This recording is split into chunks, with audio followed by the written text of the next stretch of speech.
Before we jump into the episode today, I want to share something with you from my heart. First of all, thank you so much for listening to the podcast. I really can't tell you how much your support means to me. We've been doing the podcast now for almost 4 years. I can't even believe it. And I'm so grateful for each and every single one of you that listens, shares an episode with your friends, sends me a DM or a text message letting me know how an episode resonated with you or any aha moments. Seriously, I couldn't be more grateful to be able to create this podcast. It has been such a blessing in my life, and I love hearing the ways it's been able to provide value in yours as well. One thing you might not know is how much work it takes to be consistent with a podcast. In fact, did you know that the majority of podcasts don't make it past episode number 10? And we are well beyond that. And it's just a lot thinking of the episodes, recording them, editing them, managing the guests, making sure that everything runs smoothly and gets uploaded consistently and regularly. And so that's why I have created an amazing opportunity for you to support the podcast monetarily. And in exchange for that, you will get exclusive premium subscriber content. So for as little as $3 a month, you can become a premium subscriber of the podcast. And every month I will upload new voice-guided workouts and breathwork meditation audio for you. So that way you can work out with me, coaching you in your ears. You can also take a moment to reduce your stress and relax and come down and ground down with one of my breathwork audios. So if that is on your heart to support the podcast for as little as $3 a month to become a premium podcast subscriber, I can't tell you how much that means to me and the growth of this podcast. I appreciate you. If you're interested, click the link in the description, become a premium podcast subscriber, new content every month, and while supplies last, I'll send you an exclusive podcast coffee mug so you can have your self-love and sweat coffee every morning. I appreciate you. Now let's get into the show. Welcome to Self-Love and Sweat, the podcast, the place where you'll get inspired to live your life unapologetically, embrace your perfect imperfections, break down barriers, and do what sets your soul on fire. I'm your host, Lunden Souza. Hey friend, it's me, Lunden Souza, online lifestyle transformation coach. I help people all over the world just like you who know they are meant for more, get their mind right and their body tight, and go from crazy busy to crazy happy. And hey, if it's our first time meeting, welcome. So happy to have you. And if you've been with us for a while, it's so great that you're here too. I'm really excited to share this episode of the Self-Love and Sweat podcast with you.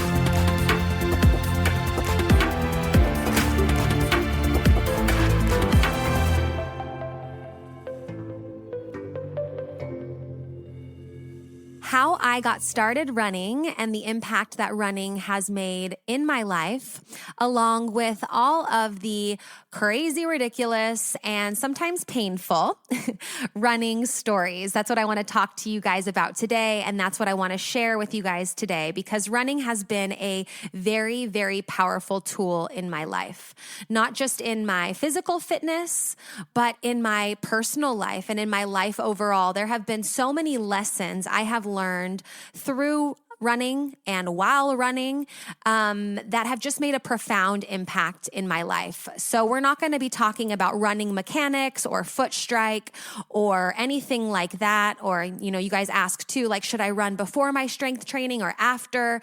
How fast, how far, all the things. That's not what we're talking about today. Okay, we'll save that for another podcast episode. If you guys want to have something more in that direction or in any direction, to be honest, along the lines of self-love and sweat, you can always write to me on social media, okay? You can find me everywhere as Life Like Lunden, LifeLikeLunden. And you can always give me feedback on what you want to hear on the podcast, okay? But today we're talking about my running experience and how it's changed my life. And the underlying message that I want to share with you guys today is, if you run, you are a runner.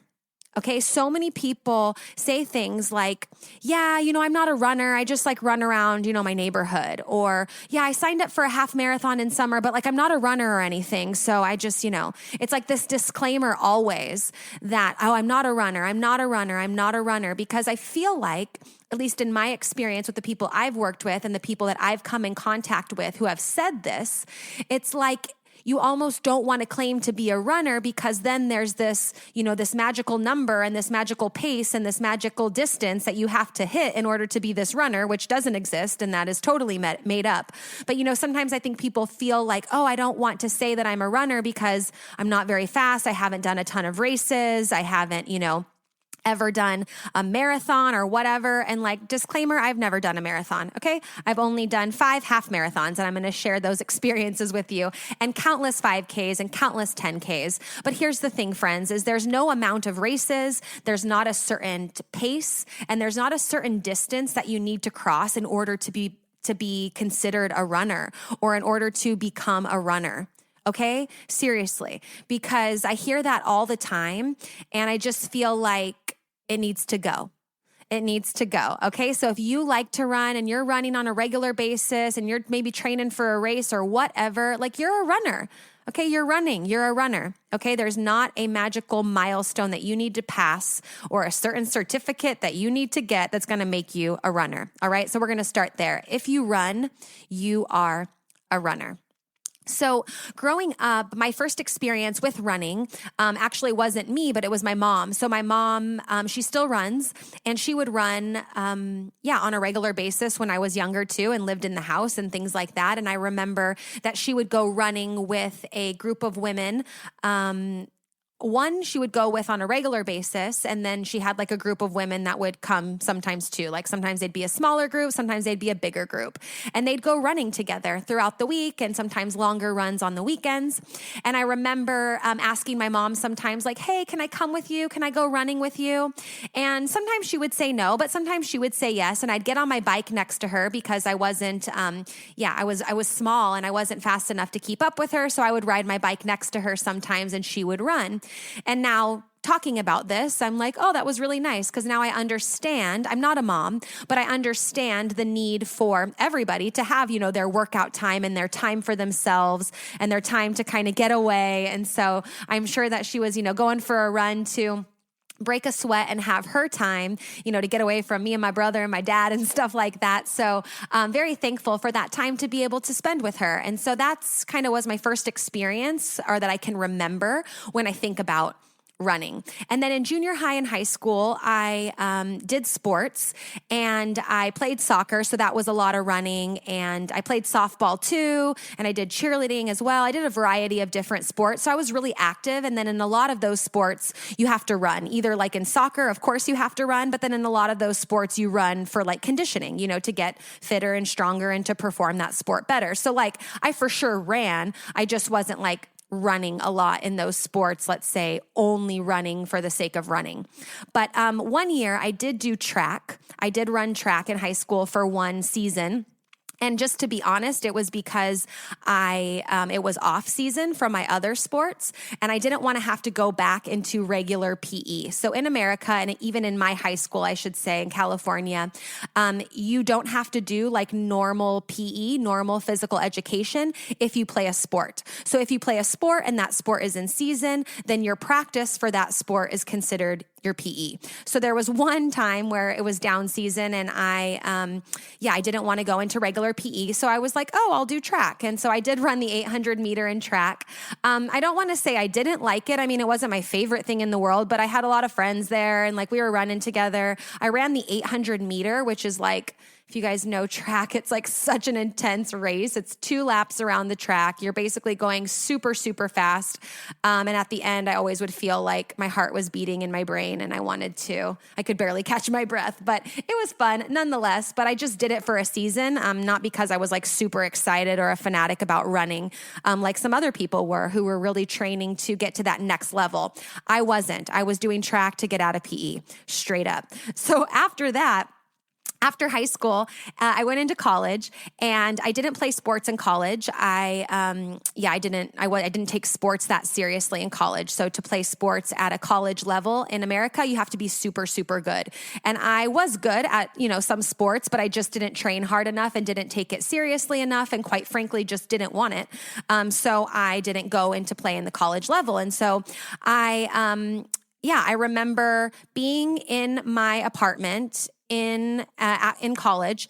And it was funny because before I started recording this podcast, there was a fly that was like, bzz, psh, bzz, psh, like running up against this window that's right in front of me. And I had to like open all the windows and like guide this fly outside because I was like, this podcast microphone is really strong. And I think this fly is buzzing really loud and he really wants to get outside and he keeps bzz, psh, bzz, psh, bzz, psh. And I need to get him out because I'm afraid that this noise is going to be loud and it's going to pick up in my podcast microphone. So anyways, looking at this fly, I had to laugh a little bit because I was like, oh my gosh, that's how I felt when I was first in college. Like that's how I felt. I was just like, bzz, psh, bzz, psh, bzz, psh. And I was just so overwhelmed with just like, living alone for the first time, being in school, trying to study, trying to have a social life, have fun, like all the things, that come with being out on your own for the first time, right? And so like this fly up against my window, I was just like, I didn't know what to do with myself. And so I remember one day just being like, you know what? I'm just going to go for a run. I just put on my shoes and I just went out and I went for a run. And it was freaking spectacular. It was so amazing. It felt so good. I got in a great sweat. I was like panting, filling up my lungs with air. Yeah, like I said, sweating, spitting, sometimes you run and you just like get some saliva in your mouth and you're just like, spit it out, like just, letting go of all the things that were frustrating me, letting go of all the things that were bothering me. And, sometimes when we're frustrated and stressed, we can feel some physical pain, like in I hold tension, like in the upper part of my neck and sometimes in my lower back and in my ankles. And so I just was feeling like a lot of stagnant energy in my body. And after that, it was completely gone. And I was like, oh my gosh, like I love this running thing. And it became my thing. And I just continued to run on a regular basis. And just like, in between classes, I just started taking my running shoes with me everywhere. Like I always would have them. I'd either be like wearing them on my feet or keep them in my bag because I knew like, oh my gosh, if I have a 2-hour break, I'm not going to just go sit and, mindlessly surf on the computer and like pretend to study. I'm going to go out and run. I'm going to move my body. And this really helped me a lot too, set up like a sufficient calendar, if you will. Like, okay, I'm going to go to school. I have these 2 classes, then I'm going to run, then I'm going to come back, shower, go to this class, then I'm going to study. So really wanting to make running a priority and wanting to wanting to fit fitness into my schedule really helped me a lot kind of prepare my whole schedule, right? So it helped me, capitalize on some of that time that I was probably wasting, that I knew, okay, without running, I'm not feeling so great, and I mean, of course I wasn't running every single day, but I knew, wow, when I was running, like I would have a lot of energy. I would be focused. I'd be ready to study. I'd be ready to write that paper, and so I really knew and found the importance of running outside of sports, outside of what it made me look like. I just knew I loved the way that it made me feel. And so I was like, this makes me feel good. I like it. I'm going to make time for it. And so that really helped me develop my schedule a lot. So that's kind of the first lesson I learned was, how to prioritize things that you want to make time for. If you really want to make time for something, then you will, and even like studying and writing papers, like I didn't want to make time for all of that. I had to, but I knew that working out and moving my body was going to make me feel better, make me feel more energized, make me feel more clear-headed, more focused. And so I was like, I'm going to go out and run, and then I'm going to tackle the things that I don't really like to do, but I need to do. And I'm going to bring my better self, or I'm going to bring a better version of myself to that because I just feel better, right? So that was a very powerful lesson that I learned, and that helped me a lot build my calendar and build my schedule. And then it came into doing some races. And so I've done 5 half marathons in my life. I did the Orange County half marathon twice in California. I did the Verona half marathon in Italy, and I've done the Vienna half marathon twice. So I've never done a marathon before. I've done a lot of 5Ks, 10Ks, all the things. But so to come into some of these stories, I loved running. I'm like, yeah, this is great. I'm going to do some races. And all the races I had done, like I said, 5K, 10K, I didn't really have to train so much for those. I also, you could go like the morning of and, sign up if you wanted to last minute, grab your bib, do all the things and kind of just go, But then a friend of mine, she invited me to do a half marathon, and she was like, hey, I'm going to do a half marathon with another friend of mine. Would you like to do it with us? I know you've been like active and running. It could be fun. And I was like, yeah, sure. That sounds good. Send me the link and I'll sign up. So she sent me the link and I signed up, and I had like no clue what I was doing, but I just Googled, like I always do. You can learn everything from Google, right? I Googled like half marathon training, and I found this free plan for beginners. So I followed that and I went with that, and I just kind of followed it step by step. But I had I never was prepared for what is race day for like a half marathon or a marathon. And some of those longer races, those bigger races, there's a lot of people. And in America, the longer races, like the half marathons and marathons, they start like really, really early in the morning. Like you wake up like at 4 something in the morning, you're at the starting line by like 5 or even like 4:30, I think I was.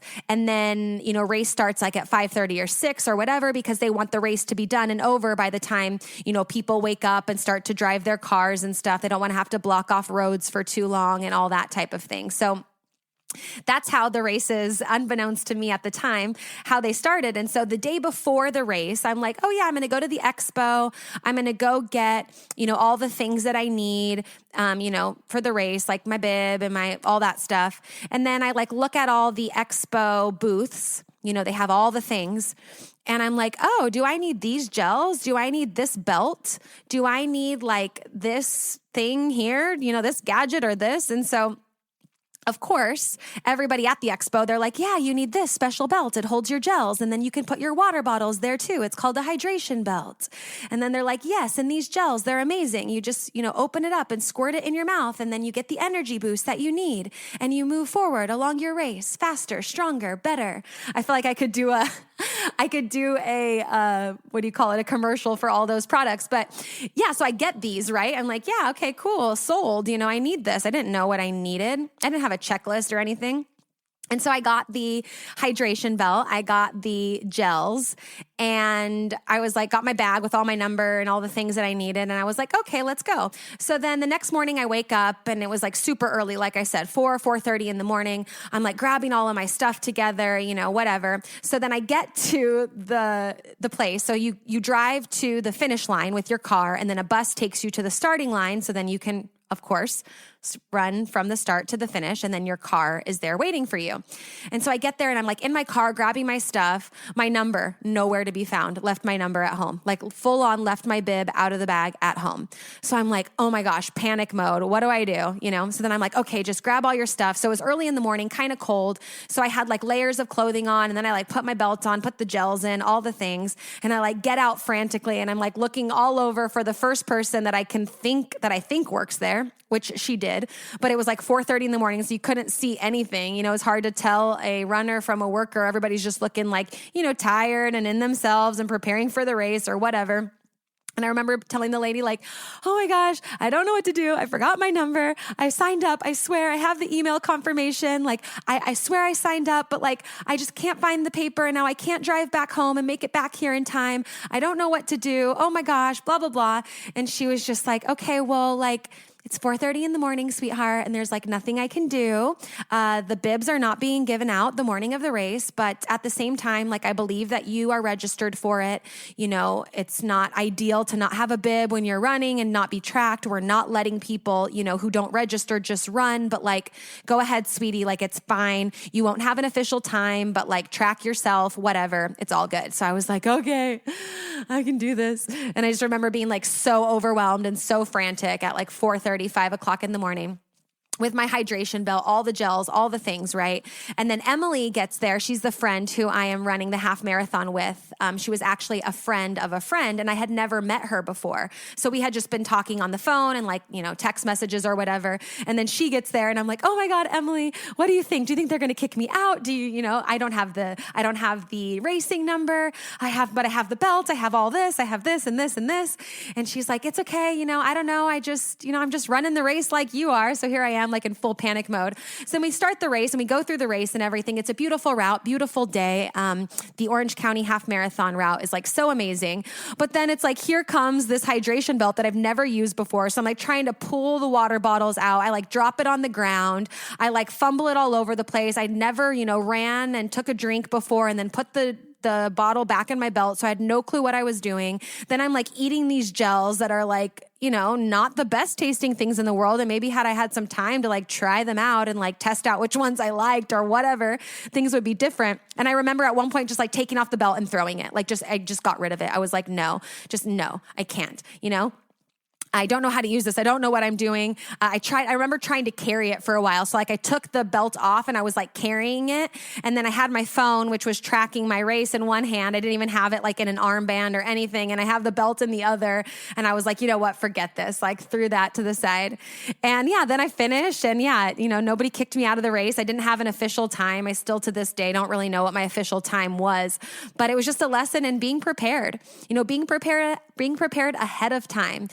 Having a checklist, learning that like, hey, you don't just like show up and go. You need to kind of have a plan and make sure you have all the things. Yes, it was my first race, of course. So like, what can you do? You just kind of learn from it, learn from it and do better next time. Right. So I thought, oh my gosh, then the next half marathon, you guys, this is the last funny story I'll tell you because it's just like so crazy. Sometimes I'm like, Lunden, like, you were bananas. Like, I can't believe that you did that. Like, I can't believe that this actually happened, And so the other half marathon, the next half marathon, it was actually the next one. I signed up for the Orange County half marathon again. And I was like, okay, this time, I'm going to make sure I have my number. If I'm going to use a belt, I'm going to try it out first. I'm going to, test out the gels and decide if I even want to use them. I'm going to train with them, So I did.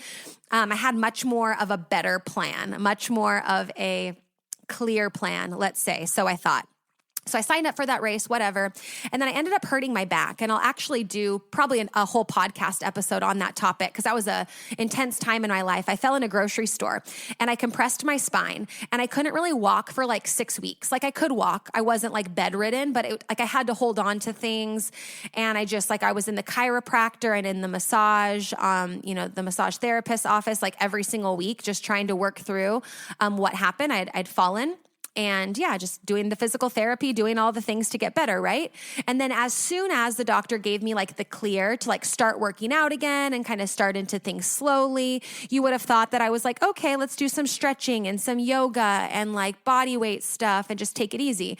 No, I had 6 weeks to go until the half marathon. So I just decided that it was a good idea to just train after coming back from an intense injury, just to train and just keep running and just run and then do the race. Like that was my idea.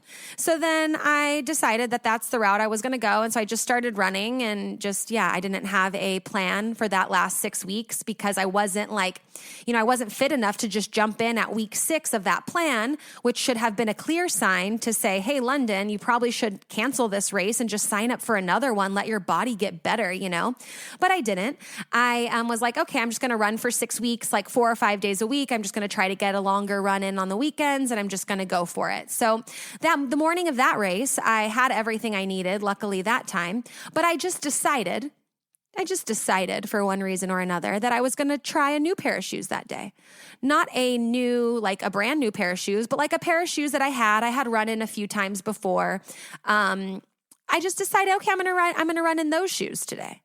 Like, what was I thinking? Right. So then I run this race after being, super hurt before from my back injury. And then I trained for 6 weeks. And I think out of the 13 miles, I had run, I don't know, like 6, 7, maybe at the most, like at the absolute most 7. So I wasn't even close to the distance that, is required for a half marathon. And then I decide to wear like different shoes. And then I decide to wear shorts instead of, I don't really run in shorts even to this day. My thighs touch. And so I don't like that feeling of them rubbing together, And so I usually run in over the knee, either pants or the cutoffs that go over the knee.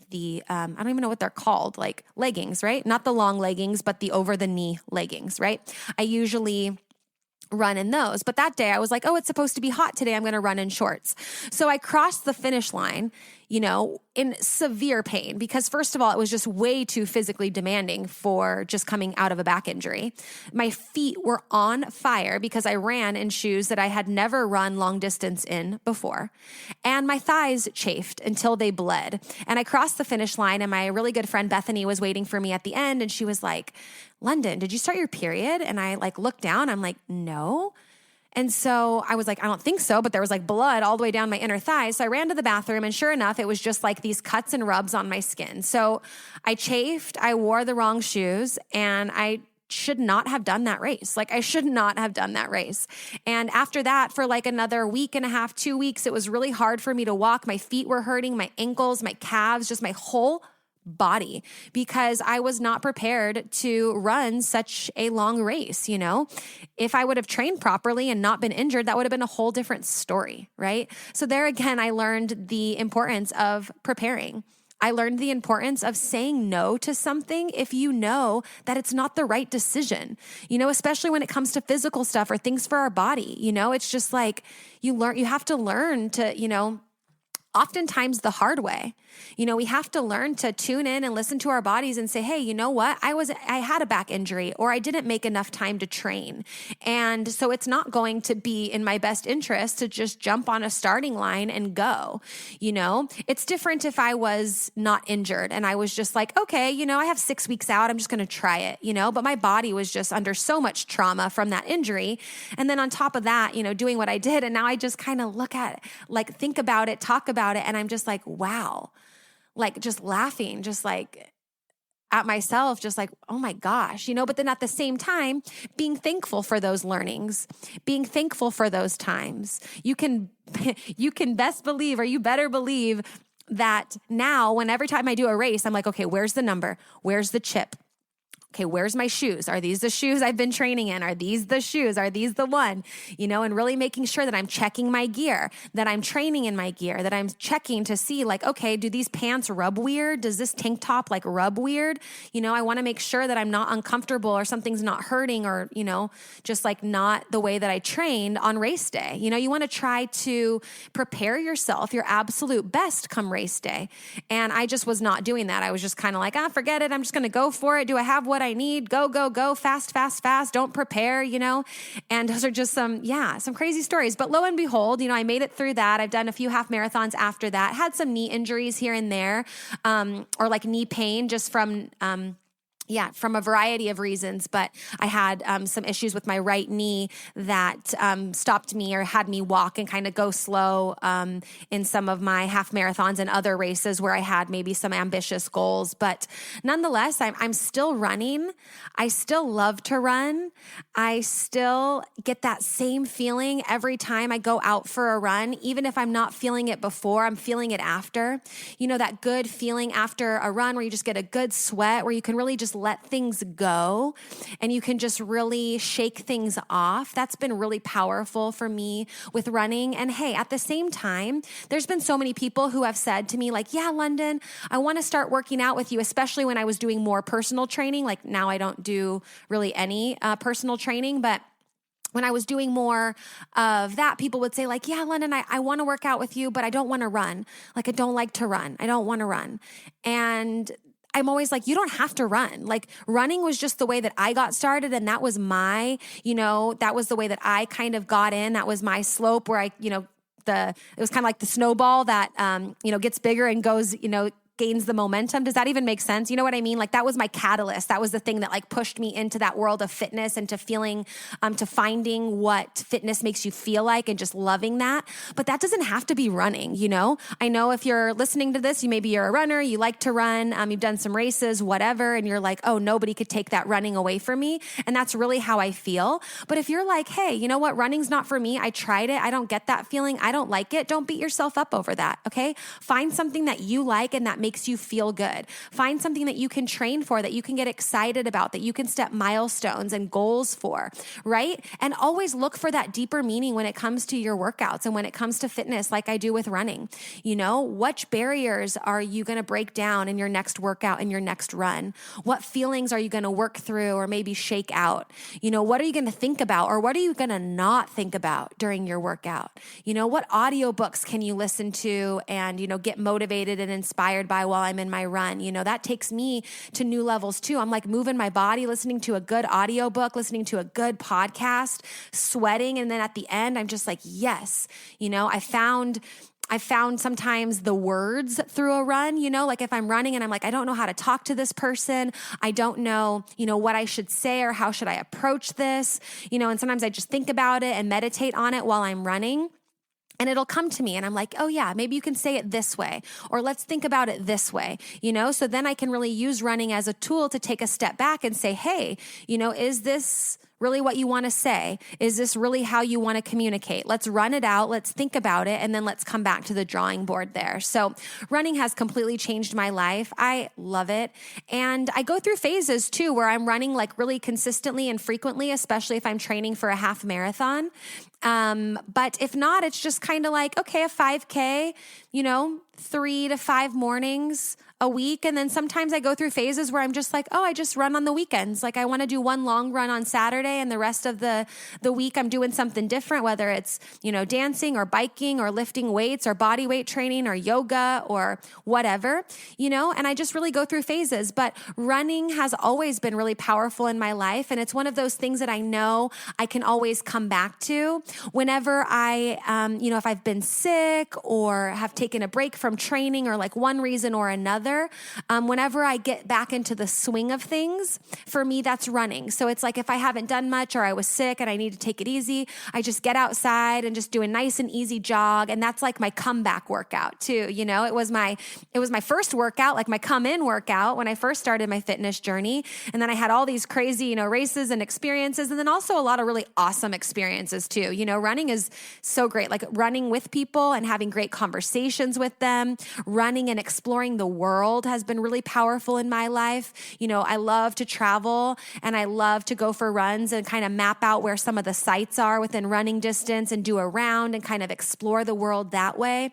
So it's just, like I said, it's been a really powerful tool. It got me into fitness. It's taught me a lot of life lessons on how to get prepared, how to train properly, how to listen to my body and the repercussions if you don't.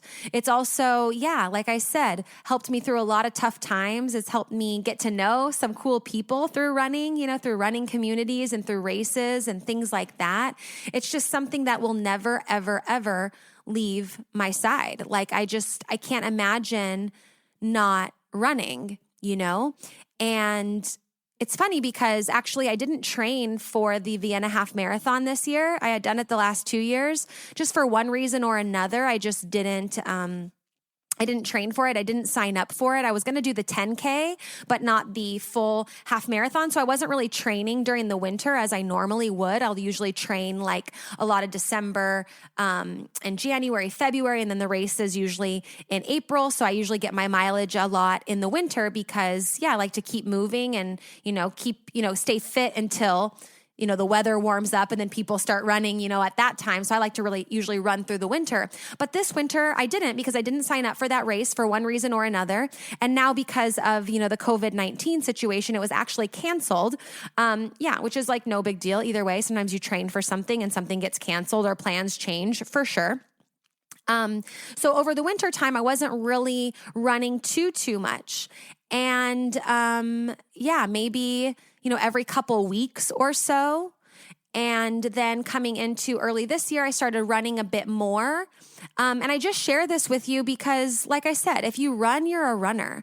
There doesn't mean you have to do a certain amount of days. And just because you didn't run when the weather was super cold doesn't mean that you lost your runner's badge, And so I just share that with you because things ebb and flow.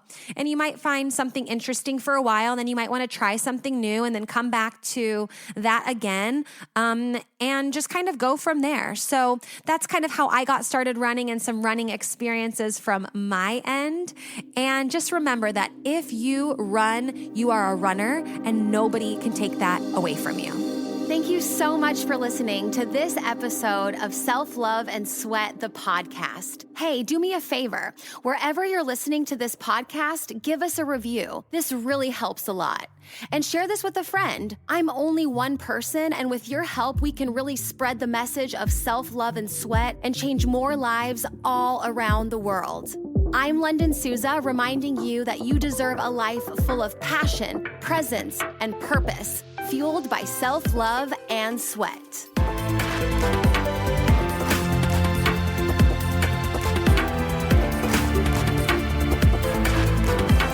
This podcast is a Hit Spot Austria production.